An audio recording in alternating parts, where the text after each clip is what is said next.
আল্লাহ সুবহানাহু ওয়া তাআলা বলছেন যে ওয়া ইন্নাকা লাআলা খুলুকিন আযীম, নিশ্চয় হে নবী আপনি উত্তম চরিত্রের অধিকারী।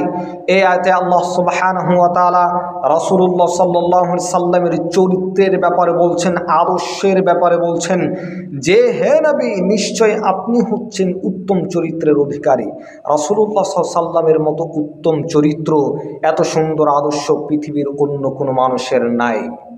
আল্লাহ সুবহানাহু ওয়া তাআলা পৃথিবীর মানুষকেও বলছেন যে লাকাদ কানা লাকুম ফি রাসূলিল্লাহি উসওয়াতুন হাসানা, হে পৃথিবীর মানুষ আল্লাহর রাসূলের মধ্যেই তোমাদের জন্য উত্তম আদর্শ, উত্তম চরিত্র রয়েছে। যে রাসূলুল্লাহ সাল্লাল্লাহু আলাইহি সাল্লামের মধ্যে যে আদর্শ ছিল, যেই চরিত্র ছিল, যেই স্বভাব ছিল, যে সিস্টেম ছিল, এই সিস্টেমের মতো সিস্টেম, এই পদ্ধতির মতো পদ্ধতি, এই আদর্শের মতো আদর্শ, এই উত্তম চরিত্রের মতো উত্তম চরিত্র পৃথিবীর অন্য কোনো মানুষের কাছে নেই। এত উত্তম চরিত্রের অধিকারী তিনি ছিলেন। আয়েশা রাদিয়াল্লাহু তাআলা আনহাকে সাহাবীরা জিজ্ঞাসা করছে যে হে আয়েশা, আমাদেরকে রাসূলুল্লাহ সাল্লাল্লাহু আলাইহি ওয়াসাল্লামের ব্যাপারে বলেন, তিনার আদর্শ, তিনার চরিত্র কেমন ছিল। আয়েশা বলছেন যে কানা খুলুকুহুল কোরআন, আরে রাসূলুল্লাহ সাল্লাল্লাহু আলাইহি ওয়াসাল্লামের আদর্শ হচ্ছে সরাসরি কোরআনের মতো। কোরআন হচ্ছে লিখিত কাগজের লিখিত একটি কিতাব, যেখানে লেখা রয়েছে হরফ দিয়ে, অক্ষর দিয়ে, আর এর একদম জীবন্ত কোরআন হচ্ছে মুহাম্মদ সাল্লাল্লাহু আলাইহি ওয়াসাল্লাম। তিনি একেবারে হুবহু কোরআন, তিনি ডাইরেক্ট জীবন্ত কোরআন, তিনার আদর্শই ছিল কোরআন। তাহলে আমাদের আদর্শ কেমন, আমাদের চরিত্র কেমন, আমাদের আদর্শ কেমন হওয়া উচিত, আর আমরা কেমন আদর্শ নিয়ে বসবাস করি।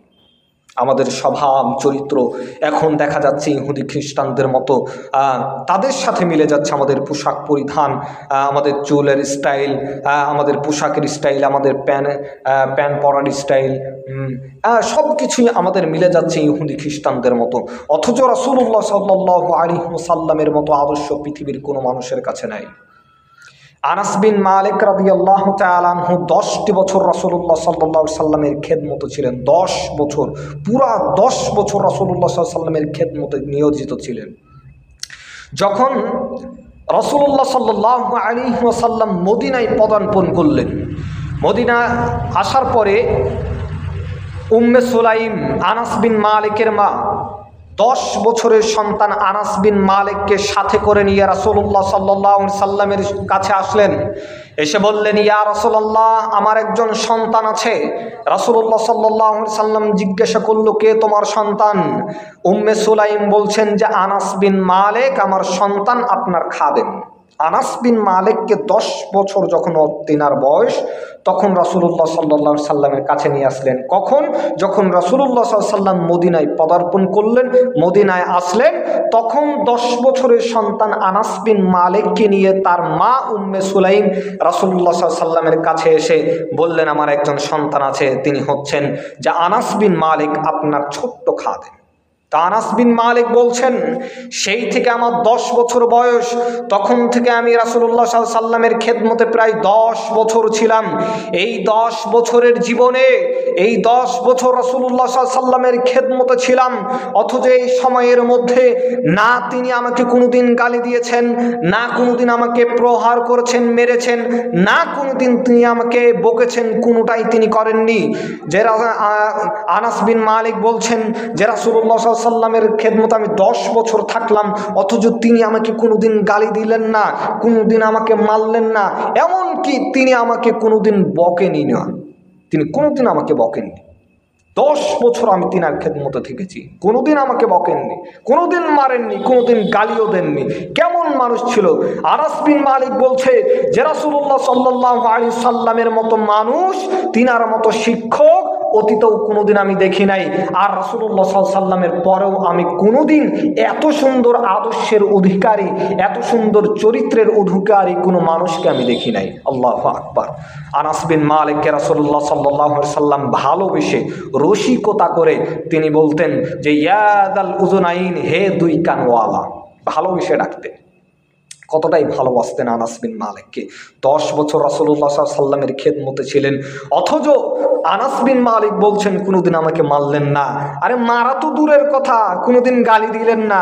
আরে গালি দেওয়া দূরের কথা, কোনোদিন আমাকে বকলেন না, সামান্যতম আমাকে বকেননি। তিনি ভালোবেসে আরো আমাকে ডাকতেন ইয়াজাল উজুনাইন, হে দুই কানওয়ালা, ভালোবেসে ডাকতেন। তিনার আদর্শ কেমন ছিল। অথচ আজকে আমাদের আদর্শ কেমন হয়েছে, যুবকদের আদর্শ কেমন হয়েছে। আজকে দেখা যায় যে নায়কদেরকে ফলো করে আমরা প্যান্ট পরি, শার্ট পরি, খেলোয়াড়দের গেঞ্জি পরি, তাদেরকে ফলো করে আমরা তাদের শার্ট প্যান্টগুলো পরিধান করি। অথচ রাসূলুল্লাহ সাল্লাল্লাহু আলাইহি সাল্লামের সুন্নাতের আমরা ধার ধারি না, অথচ রাসূলের উম্মত আমরা দাবি করি। কোথায় যাব আমরা মুসলিমরা, যে আমাদের আদর্শ কেমন হওয়া উচিত ছিল আর আমাদের আদর্শ কেমন হয়ে গেছে। আজকে সব জায়গায় দেখা যাচ্ছে রাসূলের আদর্শ নাই, প্রত্যেকটা জায়গায় রাসূলুল্লাহ সাল্লাল্লাহু আলাইহি সাল্লামের আদর্শের বিপরীত কাজ, প্রত্যেকটা জায়গায়। আজকে আমরা মুসলিম দাবি করি, রাসূলুল্লাহ সাল্লাল্লাহু আলাইহি সাল্লামের উম্মত দাবি করি, অথচ রাসূলুল্লাহ সাল্লাল্লাহু আলাইহি সাল্লামের কোনো আদর্শই আমাদের মধ্যে নাই। রাসূলুল্লাহ সাল্লাল্লাহু আলাইহি সাল্লামের আদর্শই গ্রহণ করতে হবে। তিনার আদর্শই হচ্ছে সর্বশ্রেষ্ঠ আদর্শ, তিনার আদর্শই হচ্ছে সবথেকে উত্তম আদর্শ। তিনার মতো আদর্শ পৃথিবীতে আর কোনো আদর্শ নাই, আর কোন চরিত্রের অধিকারী এমন কোনো মানুষ নাই যেই মানুষের আদর্শ এতটা উত্তম, এতটা উত্তম, এতটা উত্তম, যতটা উত্তম মুহাম্মদ সাল্লাল্লাহু আলাইহি ওয়াসাল্লাম অর্থাৎ আমাদের নবী বিশ্বনবীর আদর্শ যতটা সুন্দর ছিল, এতটা সুন্দর আদর্শ পৃথিবীর অন্য কোনো মানুষের নাই।